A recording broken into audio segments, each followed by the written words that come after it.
જય શ્રી કૃષ્ણ બાળકો, કેમ છો બધા? મજામાં તો છો ને? હું પણ મજામાં છું. તો ચાલો આજે આપણે સરસ મજાની વાર્તા સાંભળીએ. બાળકો, વાર્તાનું નામ છે ફાતમાબાઈ. એક સરસ મજાનું ગામ હતું. આ ગામમાં એક ડોસીમાં રહેતા હતા. આ ડોસીને એક દીકરો હતો. પછી ડોસીમાએ તો દીકરાને પરણાવ્યો અને ઘરે સરસ મજાની વહુ લાવ્યા. અને આ બાઈનું નામ હતું ફાતમાબાઈ. દીકરાની વહુનું નામ ફાતમાબાઈ. હવે ફાતમાબાઈ તો રોજ ઘરનું કામકાજ કરે, ખાય પીએ ને કામ કરે. પછી એમ કરતાં કરતાં ફાતમાબાઈનો પતિ તો ગુજરી ગયો અને ફાતમાબાઈ તો સગર્ભા હતી. થોડા દિવસ થયા એટલે એમને ત્યાં દીકરીનો જન્મ થયો.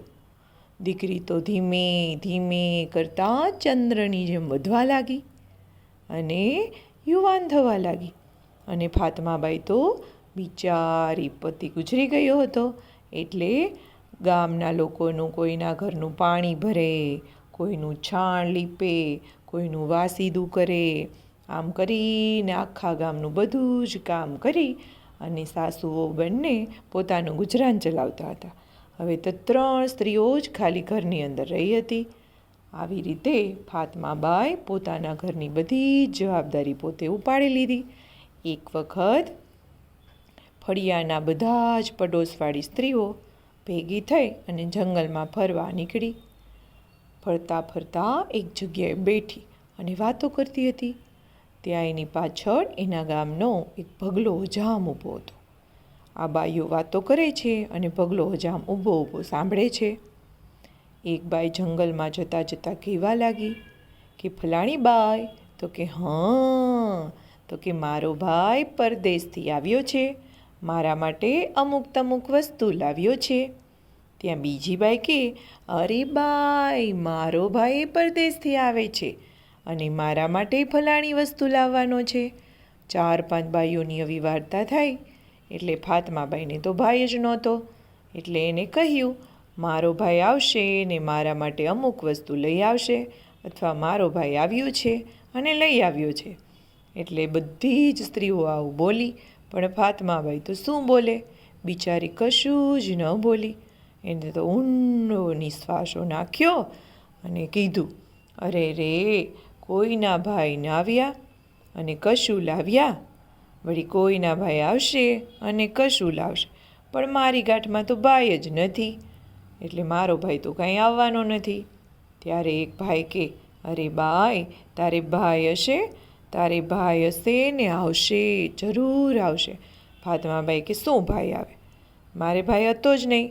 મારી મા પણ ક્યારે મરી ગઈ ને એ મને યાદ નથી. ફળિયા પડોશવાળાએ તો બિચારાએ ઉછેરીને મને મોટી કરી હતી, મારું લગ્ન કરી દીધું. હવે મારા ફળિયાવાળાને નથી ખબર કે મારો ભાઈ છે કે નહીં. બધી બાઈઓ કે અરે બાઈ, કદાચ તું નાની હોય તો તને કાંઈ યાદ ન હોય અને તારો ભાઈ પણ નાનો હોય, તારાથી રીસાઈને ભાગી ગયો હોય, કદાચ હોય પણ ખરા અને આવે પણ ખરા. ફાતમા કે સારું, મારો ભાઈ હોય ને આવશે તો હું એને જરૂર મીઠું મોઢું કરાવીશ. પછી તો ઓલો ભગલો હજામ ઝાડ પાછળ છુપાઈને બધું સાંભળે. એને ખબર પડી ગઈ કે ફાતમાને ભાઈ નથી. હું સવારે ફાતમાનો ભાઈ થઈ જાઉં. બીજું શું? પેલી બાઈઓ તો જંગલ જઈને પાછી આવી ગઈ અને ભગલો હજામ એની પાછળ પાછળ નીકળો. ભગલો જુએ છે કે હવે આ બાઈ જાય છે ક્યાં અને રહે છે ક્યાં. પાછળ પાછળ ચાલ્યો આવ્યો. ફળિયું આવ્યું એટલે ફળિયામાં બધી જ પોતપોતાના ઘરે જતી રહી. ભગલાએ જોયું કે આ જગ્યાએ આ બાઈઓ રહે છે. મકાનની નિશાની રાખીને તો ઉપડો શહેરમાં. શહેરમાં રાત રોકાયો ને સવાર પડ્યું એટલે છોકરા માટે શીંગ, દાળિયા, ખજૂર, જલેબી, ગાંઠિયા, ભજીયા બધું લઈને પોટલું વાળીને નીકળો. આવીને એ તો ગામમાં ફળિયામાં ઊભો રહી ગયો. દિવસના 8-9 વાગ્યાનો સમય હતો. સવારના ભોરમાં દૂરથી સાદ કર્યો, બહેનો, ઓ મારી બહેનો, અહીં મારી બેન રહે છે. ફળિયાવાળી બાઈઓ તો બહાર નીકળી કે ભાઈ તું કોણ છે એ તો કે. તો ભાઈએ કહ્યું હું તો ફાતમાનો ભાઈ છું. કે ફાતમાનો ભાઈ? તો કે હા.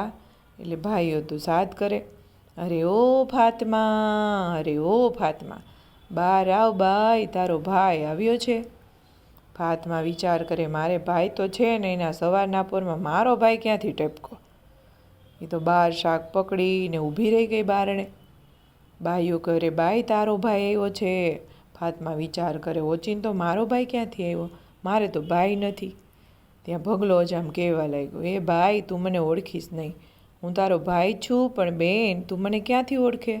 હું હજી માંડ ચાલતા શીખી હતી, ત્યાં માની સાથે મારો ઝઘડો થયો અને મેં માને એક લાફો માર્યો અને માએ મને ભગાડી દીધો ઘરની બહાર કે મને આજ પછી તારું મોઢું નહીં બતાવતો, એટલે આજથી તારી માં નથી ને તું મારો દીકરો નથી. એટલે હું રીસ પકડી અને ચાલ્યો. પછી મને માની એવી શરમ લાગી કે હું ક્યારે પાછો માને મોઢું બતાવવા આવી જ ન શક્યો. આજે મને બેન તું યાદ આવી કે તું શું કરતી હશે, એમ કહીને હું તારી પાસે આવ્યો. બેન ફાતમાએ તો ભાઈને બોલાવ્યો, ભાઈને દુખણા લીધા, ઘરમાં બેસાડ્યો, પણ ફાતમાબાઈના ખિસ્સામાં કે ઘરમાં 1 રૂપિયોય નહીં. રાંધીને ખવડાવે શું? જમવાનો સમય થઈ ગયો. સાસુ વહુના મોં સામે જોયા કરે એકાબીજા. ત્યારે ભાઈએ જોયું કે મારી બેનના ઘરમાં કંઈ ખાવાનું નથી લાગતું, એટલે ખિસ્સામાં હાથ નાખીને 10 રૂપિયા કાઢીને કીધા, લે બેન જા બધાને મિષ્ટાન રાંધીને ખવડાય. એટલે બાઈ તો સાસુને કે, ફોઈ લો સેવ લઈ આવો એટલે રાંધીએ. ફઈ ગયા ને સેવ ઘી ખાંડ બધું લાવ્યા, રાંધીને ભાઈને ખવડાવ્યું. ફળિયાવાળી 4-5 બાઈઓ આવ્યું, એને ખવડાવ્યું. 2-3 જણ બેઠા, બધાએ જમી લીધું. જમી કરીને બધા બેઠા. પછી સાસુ કે 5 રૂપિયા વધ્યા છે તે ભાઈને પાછા આપી દો. ભગલો કે ના ફોઈ રહેવા દો, એમાંથી અનાજ પાણી લઈ આવજો. ડોસી કે સારું. પછી રાતે અનાજ પાણી લઈ આવ્યા. ખાઈ પીને સૌ બેઠા એટલે ભગલો બેનને કે, તારા માટે હું કશું નથી લાવ્યો, કેમ કે હું ફક્ત તપાસ કરવા આવ્યો હતો કે આ 4 દિવસથી હું તને શોધી રહ્યો છું. પછી સમાચાર મળ્યા કે બેન અહીંયા રહી છે, એટલે અહીં આવ્યો છું. આથી હું કશું જ તારા માટે નથી લાવ્યો. હવે તું મારા ઘરે ચાલ, જે કંઈ તારા નસીબમાં હશે તે તને મળશે. કાંઈક હું આપીશ ને કાંઈક તારા ભાભી આપશે, માટે ઘેર ચાલ. એટલે એની સાસુ કે, ભાઈ જા ને, ભાઈ આવ્યો છે તો જા, 2-4 દિવસ રહી આવ, આંટો દઈ આવ. એટલે બાઈ કે ભલે. ત્યાં ભગલો કે, ભાઈ એમ કરજો, રાત્રે વહેલા ઉઠીને અમને ભાતું પતું બનાવી દેજો અને અમે રાત્રે ઉઠીને 1 વાગે નીકળશું. કે એટલે અમે 6 વાગે ઘરે પહોંચશું. ડોશીમાં કે સારું. ડોશીમાં તો રાતે ઉઠ્યા અને નાસ્તા પાણી કરીને ભાતું પોતું બનાવી દીધું અને બંને ભાઈ બહેન નાની દીકરીને લઈને ચાલ્યા. બાઈ તો છોકરીને કાખમાં તેડીને થાકી ગઈ ચાલતા ચાલતા. ભાઈને કીધું, એ ભાઈ હું તો થાકી ગઈ છું, અમારી દીકરીને તેડને જરા. ભાઈ કે લાવ તેડું. પગલાને ગરજ હતી. બાઈ કે લઈ લે. દીકરીને લઈને બંને જણા ચાલતા થયા. થોડી વાર પછી બેનને પાછી આપી દીધી. અડધો ગામ ચાલ્યા અને ફરી બાઈને થાક લાગ્યો. બાઈએ કીધું, ભાઈ લેને પાછી તેડને. હવે તો બપોરનો સમય હતો. એટલે બાઈ કહેવા લાગી, ભાઈ હું પાછી થાકી ગઈ, જરા બેનને તેડને. ત્યારે ભગલો બોલ્યો, અરે ચૂપ કર, કોની તું બેનને, કોણ તારો ભાઈ? તારી છોકરીને સામે વડ દેખાય ને ત્યાં વડ નીચે કૂવો છે, એમાં નાખીએ. બાઈ તો ધ્રુજી ગઈ, પણ હિંમત રાખીને એ તો કૂવામાં પડીશ, પરંતુ દીકરીને નહીં ફેંકું એવું વિચારી લીધું. એટલે ભગલો કે, જો નહીં, તારી છોકરીને ફેંકીને નહીં આવે ને તો હું તને મારી નાખીશ ને એને મારી નાખીશ. એટલે બાઈ વિચાર કરે કે ભારે કરી હું તો ફસાઈ ગઈ, આ ક્યાંથી નીકળો પરવરદિગારી, કે મારી આબરૂ તો તારા હાથમાં છે ભગવાન, મને સંભાળી. કે ફાતમા તો છોકરીને લઈને ગઈ, વડના થડની આડે જઈ છોકરીને બખોલમાં મૂકી દીધી અને બાજુમાં મોટો પથ્થર પડ્યો હતો ને એ ઉપાડીને જોરથી કૂવામાં ફેંક્યો. ભગલો ઉભલો જોવે તો એનું ધ્યાન અહીંયા નહોતું, વડલાની પાછળ હતો. છોકરીને ફેંકી એવો અવાજ થયો કે કૂવામાં હવે કાંઈક ફેંકાયું છે. પછી બાઈ તો નાટક કરતી કરતી રોતી રોતી આવી અને વડને કે, વડ મારી દીકરીને રાખજે એમ કરતાં કરતાં ભગલા પાસે આવી અને રડવા લાગી.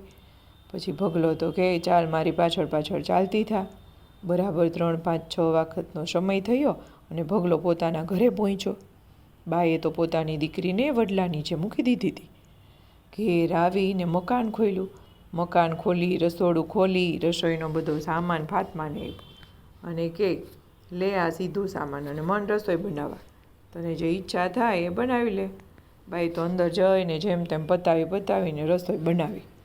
પગલો તો ઘરમાં જઈને પેટી ખોલે છે. પેટી ખોલીને એમાંથી એક કોથળી કાઢી. કોથળીમાંથી હથિયાર કાઢ્યા. હથિયાર કાઢીને જુએ ત્યાં તો તદ્દન કટાઈ ગયા. એટલે વિચાર કરવા માંડ્યો કે હથિયાર તો કામ આવે એવા નથી. હથિયાર પાછા થેલીમાં મૂકીને પેટી લઈને નીકળો બહાર. બહાર જઈને ઘોડો ઉપાડ્યો. ડેલો ખોલીને ઈ તો નીકળો બહાર. ડેલો બંધ કરી દીધો ને તાળું ઉપર મારી દીધું. બાઈ બિચારી એકલી વિચાર કરે કે આ ભગલો ક્યાં ગયો, મને પૂરી દીધો, મારે શું કરવું. ડેલો ખોલે તો ડેલો બંધ. ઘોડો લઈને તો ગયો ક્યાં હશે. એવામાં બાઈ અંદર આવીને જુએ તો પટારાની ચાવીઓ પડી છે. ભગલો ચાવીઓ ભૂલી ગયો લાગે. બાઈઓ તો ચાવી ઉપાડી નજર કરે તો બે ઓરડીઓની આજુબાજુમાં હતી. ચાવી લાગુ કરીને તાળું ખોલ્યું. ખોલીને જ્યાં જુએ ને તો ઓરડી ખાલી હતી, પણ અંદર ભરેલા 9 ઘડા પડ્યા હતા. તે ઘડા જોયા એટલે બાજુવાળી ઓરડી ખોલી. ત્યાં દરવાજો ખોલીને જુએ તો અંદર 7 નટકી નીકળી. નાક કાપેલી નટકીઓ. પછી આ નકટીઓને જોઈ અને એને પૂછ્યું કે આ તમે ક્યાંથી અહીંયા. ત્યારે એને કીધું, અરે બાઈ અમે તો ઠીક, પણ તું ક્યાંથી અહીંયા આવી.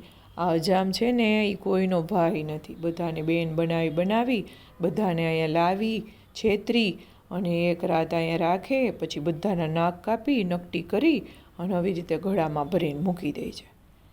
તું એ ક્યાંયથી ભાગી જાય કે. પેલી બાઈ કે હું જઈશ તો ખરી, પણ તમને બધાને લઈને જઈશ.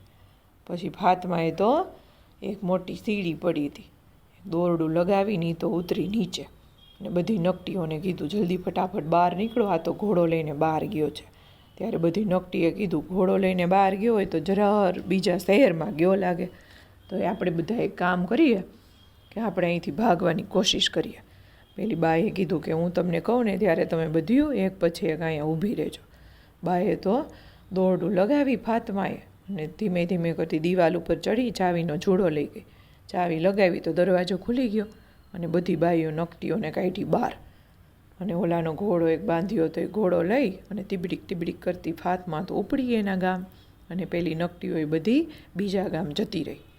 એમ કરતી બધી મોઢું સંતાડતી ગઈ અને ફાતમા તો એના ગામે પહોંચી. પણ રાત્રે ગામમાં જવું કેવી રીતે? બધા પૂછે કે આખી રાત ગઈ હતી ક્યાં. પછી તો હવે ફાતમાએ કીધું હું રસ્તામાં ક્યાંક રોકાઈને પછી જઈશ.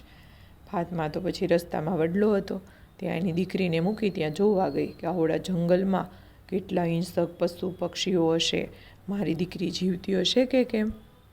ત્યાં તો જોવે ત્યાં દીકરી સરસ મજાની રમતી હતી. ફાતમા તો દીકરીને બાંધી અને પછી ઘોડો લઈને પોતાના ગામ આવી. સવાર પડ્યો એટલે ફાતમા તો દીકરીને લઈને પોતાના ઘરે આવી.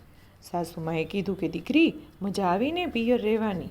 શું પિયર રહેવાની મજા આવે, કોઈ ભાઈ નથી કે મને છેતરપિંડી કરીને છેતરી ગયો તો ભગલો જામ હતો એ કે. સાસુમાં કે એવું હતું? તો કે હા, હવે તો કે આ ભગલાનો બદલો લેવો જ જોઈએ. પછી બંને જણીઓ તો બેઠી. પછી ભગલો તો એના ભગલો ઘરે ગયો અને જુએ ત્યાં તો ઓરડા ખુલ્લા, દરવાજા ખુલ્લા, પેલી નકટી હોય નહીં, કોઈ જ નહીં. ભગલાને થયું આ ફાતમા તો આડી ખરી બાઈ નીકળી. પોતે તો ગઈ પણ આ સાથની ભેગી લઈ ગઈ કે. બધી બાઈ ભેગ્યું ને ફાતમાએ ગઈ. હવે ભગલો કે મારે શું કરવું, ફાતમાના ઘરે જઈને કાંઈક તો કરવું પડશે. ફાતમા કરે છે હું. એક દિવસ એને બંગડીઓનો મોટો ટોપલો ભરીને બંગડી વેચવા નીકળ્યો. પોતાનો પહેરવેશ બદલી નાખ્યો. ફાતમાના ફળિયામાં જઈને બોલે ચાલો બંગડી લેવા. બાયું જાતની કલરની બંગડી લો.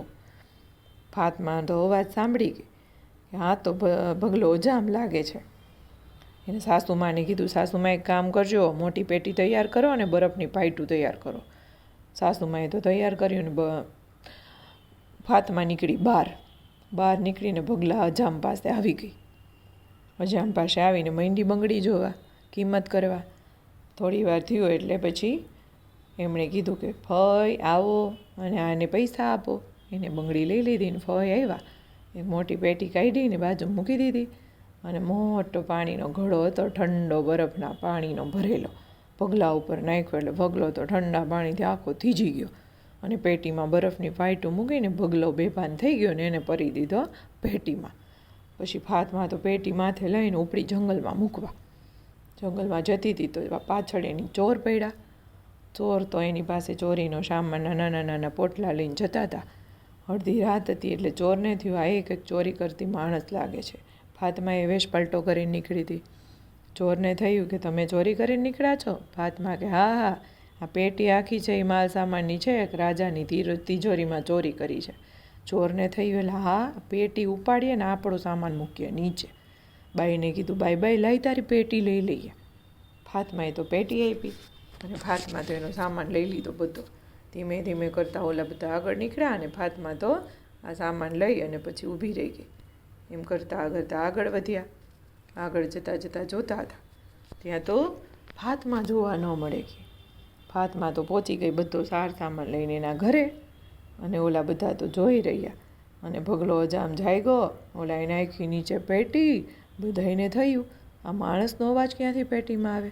જે પેટી ખુલી ત્યાં તો ભગલો અજામ. બધા તો ભાગ્યા ચોર લૂંટારા કે આલા તો ફાતમાએ છેતરી આપણે. અને ફાતમા તો સાર સામાન લઈને પોતાના ઘરે પહોંચી ગઈ અને વાર્તા થઈ ગઈ પૂરી. બાળકો આવજો.